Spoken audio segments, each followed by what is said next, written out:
ఈ పెద్దిరెడ్డి రామచంద్రారెడ్డి ఎపిసోడ్ మొత్తం బయటకు వచ్చింది భూమన కరుణాకర్ రెడ్డి వల్ల అని పెద్దిరెడ్డి రామచంద్రారెడ్డి ఇప్పటికే కన్ఫర్మ్డ్ ఇన్ఫర్మేషన్ తోటి ఉన్నాడు. ఇప్పుడు చెవిరెడ్డి భాస్కర్ రెడ్డిని గుంజాడు మధ్యలోకి, అది కూడా భూమన కరుణాకర్ రెడ్డి అని ఆల్రెడీ అది కూడా ఎస్టాబ్లిష్ అయి ఉన్నాడు. ఈ మొత్తం ఈ దొంగల ముఠా అంతా కూడా ఈ పంచుకోవటం దగ్గర తేడాలు వచ్చి ఒకళ్ళనొకళ్ళు బయట పెట్టుకుంటున్నారు.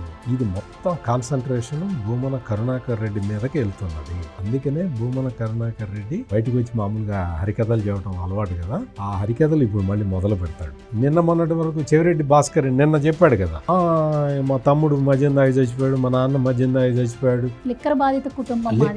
అందుకనే నువ్వేం చేస్తున్నావు అంటే నువ్వు తాగకుండా అందరి చేత తాగిస్తున్నావు, డబ్బులు సంపాదిస్తున్నావు, మొత్తం అసలు రాష్ట్రం మొత్తం చచ్చిపోవాలని చేయిస్తున్నావు నువ్వు. కానీ ఈ ముఠా అంతా కూడా మొత్తం ఈ గ్యాంగ్స్టర్లు అందరూ కూడా ఇప్పుడు ఈ లేటెస్ట్ గా ఏంటి అంటే వైవి సుబ్బారెడ్డి మీద కూడా వస్తున్నది. ఇప్పుడు మొత్తం అంతా బిగుసుకుంటుంది.